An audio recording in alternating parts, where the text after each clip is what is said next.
Teachmint app पर school की online classes. वाह, कमाल का आइडिया दिया उन्होंने। हाँ, मीटिंग ऐप पर लाइव क्लास लेने से स्कूल की क्लास का मैनेजमेंट काफ़ी मुश्किल भरा हो गया था। अब टीचमेंट के ऑटोमेटिक अटेंडेंस, ऑनलाइन टेस्ट और क्लास रिकॉर्डिंग जैसे फीचर्स की वजह से ऑनलाइन टीचिंग अब आसान हो गई है।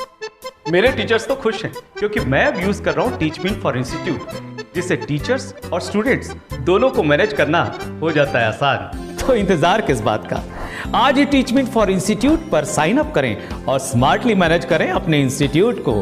टीचमेंट ऐप, इंडिया का नंबर 1 टीचिंग ऐप। शिक्षा नीति। दूसरा, एक जो व्याख्याता शारीरिक शिक्षा का वित्त विभाग से पद तो स्वीकृता, लेकिन इन नियमों में इनकेडर नहीं होने के कारण से, इन नियमों में इनकेडर नहीं होने के कारण से आज तक 25-30 साल में, 40 साल में प्रमोशन नहीं हुआ।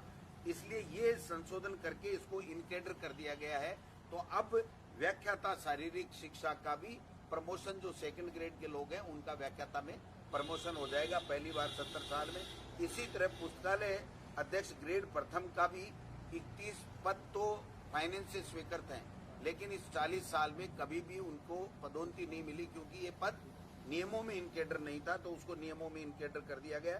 इसी प्रकार पुस्तकालय ग्रेड द्वितीय के पद सीधी भर्ती के पदोन्नति पे रोक लगा दी गई थी।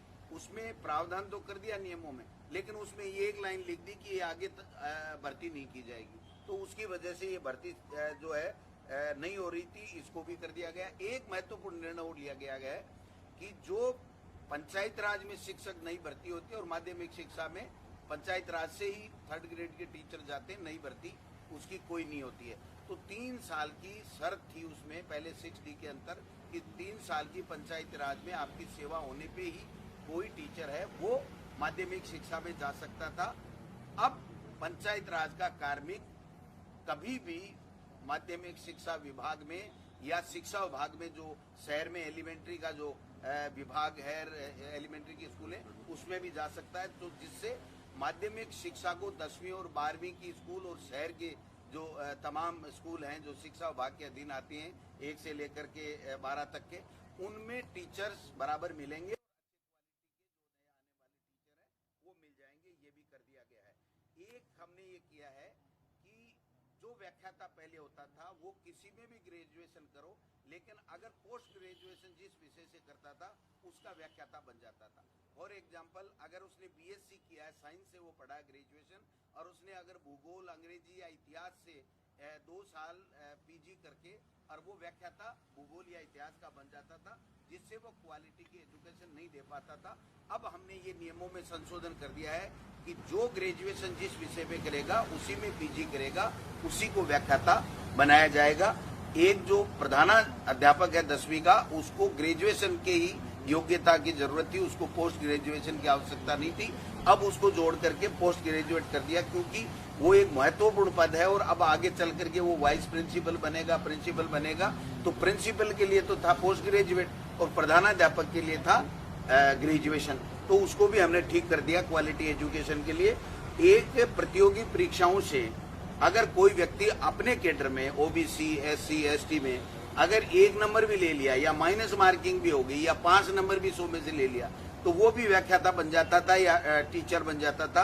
तो इसको हमने ये कर दिया है कि न्यूनतम 40% उसको अंक लाने पड़ेंगे, और अगर सरकार जैसे स्थिलन देती आई है 5% का, वो स्थिलन देगी तो वो स्थिलन इन पे भी लागू होगा। लेकिन जो भी अब टीचर आएगा वो क्वालिटी का टीचर होगा, जिससे क्वालिटी एजुकेशन जो है वो बेहतर हो सकेगी। एक तो ये चीज होगी। अभी जो एक चीज हुई है कि जो इन कैडर, डाइंग कैडर जो प्रधानाध्यापक का किया जाएगा और जो वाइस प्रिंसिपल के पद हमारी सीनियर स्कूलों में किए जाएंगे, इससे 13-14 हजार टीचर्स को एक तरीके से नई भर्ती के अवसर मिलेंगे, क्योंकि 10,000 तो आप समझ सकते हैं कि वाइस प्रिंसिपल के पद ही होंगे, तो उन व्याख्याताओं को और हेडमास्टरों को उनको प्रमोशन का लाभ मिलेगा। और जो सेकेंडरी स्कूल है उसमें प्रिंसिपल की पोस्ट हो जाएगी हेडमास्टर के बजाय, तो उसकी क्वालिटी एजुकेशन भी बढ़ेगी और इतने पद भी बढ़ेंगे। तो कहने का तात्पर्य ये है कि ऐसे ऐसे फैसले आज शिक्षा विभाग के नोट के ऊपर माननीय मुख्यमंत्री जी ने, हमारी कैबिनेट ने लिए हैं, जिससे एक मील का पत्थर आज के फैसले साबित होंगे एजुकेशन को आगे बढ़ाने में राजस्थान में और क्वालिटी एजुकेशन में।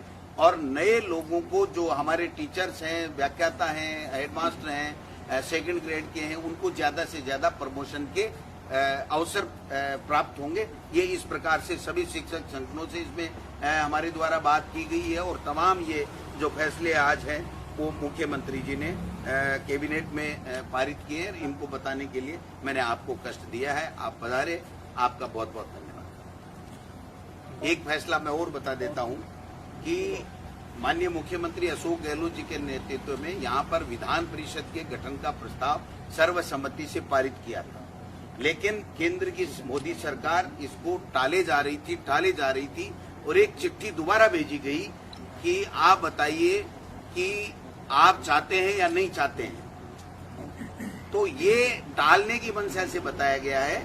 मैं समझता हूं कि माननीय मुख्यमंत्री जी ने पूरी कैबिनेट की सर्वसम्मति से ये प्रस्ताव पुनः कैबिनेट को आज पास कर दिया गया है, भिजवाएंगे कि हम चाहते हैं लोगों को मौका मिले, कार्यकर्ताओं को मौका मिले और विधान परिषद बने, क्योंकि ये कांग्रेस की सरकार और मुख्यमंत्री अशोक गहलोत जी के नेतृत्व में ही ये यूनानिमस फैसला हुआ था, लेकिन भारतीय जनता पार्टी की केंद्र की सरकार इसको बार बार टाल रही है। इसलिए मैं आग्रह करना चाहूंगा भारतीय जनता पार्टी के तमाम नेताओं से कि केंद्र में मोदी जी के नेतृत्व में उनकी सरकार है, इसको फैसला जल्दी से करा के लाएं, जिससे राजस्थान में विधान परिषद बनने का रास्ता साफ हो और लोगों को और ज्यादा अवसर प्राप्त हुए जनता की सेवा करने। तो स्कूल खोलने को लेकर कुछ चर्चा हुई? आज केवल कोविड को लेकर के, चिरंजीवी योजना को लेकर के, तमाम और कई विभागों के फैसलों को लेकर के चर्चा हुई है। काफी टाइम हो गया, इसलिए आज इस विषय के ऊपर कोई बात नहीं हुई, लेकिन एक फैसला जरूर हुआ है कि जो कॉलेज एजुकेशन है या दूसरे बच्चे हैं, उनके जल्दी से जल्दी हम वैक्सीनेशन कैसे कराएं, इसको लेकर के चिंता व्यक्त की गई और भारत सरकार को एक चिट्ठी लिखने का जो है वो फैसला लिया गया है माननीय स्वास्थ्य मंत्री जी और मुख्यमंत्री जी की तरफ से कि मेहरबानी करके आप वैक्सीन दीजिए। हम लोग एक दिन में 15 लाख वैक्सीन लगा सकते हैं। आज हमारे पास में 70,000 के लगभग वैक्सीन है, कोई वैक्सीन आ नहीं रही है। हम लोग दूसरे डोज भी जिनकी ड्यू डेट होगी उनको भी नहीं लगा पा रहे हैं, तो नए बच्चों को कब लगाएं, कब वो परीक्षा दे पाएंगे, कब कैसे कर पाएंगे। तो ये केंद्र की सरकार से हम आग्रह करते हैं कि इसके ऊपर संवेदनशीलता के साथ में फैसला करें। वो चाहे मंत्रिमंडल विस्तार करें, किसी की छुट्टी करें, किसी को अंदर करें, वो उनका फैसला है, लेकिन मेहरबानी करके वैक्सीन के ऊपर अब स्वास्थ्य मंत्री जी को हाथ धोना पड़ गया, केंद्र के मंत्री जी को, जो तो इससे ये साफ जाहिर है कि मोदी जी की केंद्र सरकार जो कोरोना काल में उनको मैनेजमेंट करना चाहिए था, जो इनको व्यवस्थाएं करनी चाहिए थी, उसमें पूरी तरीके से फेल हुई है और उसके कारण से केंद्र के स्वास्थ्य मंत्री का इस्तीफा मोदी जी को लेना पड़ा है। अपनी साख बचाने के लिए किसी की बलि दी है, लेकिन जिम्मेदारी प्रधानमंत्री की है। प्रधानमंत्री को जिम्मेदारी लेनी चाहिए और मैं समझता हूं कि इसके ऊपर अगर प्रधानमंत्री जी खुले मन से ये कहते हैं कि हाँ देशवासियों मेरे से ये कमी रह गई, मेरे से गलती हो गई, तो उनकी साख थोड़ी बहुत बच के रहती। आज अजय माकन जी का भी दौरा रहा। थैंक यू, बहुत शानदार। थर्ड ग्रेड शिक्षकों को क्या थर्ड ग्रेड ट्रांसफर करेंगे क्या आप लोग? आज नियमों में संशोधन हुआ है और हम लोग जो 3 साल वाली शर्त को हटा दिया गया है।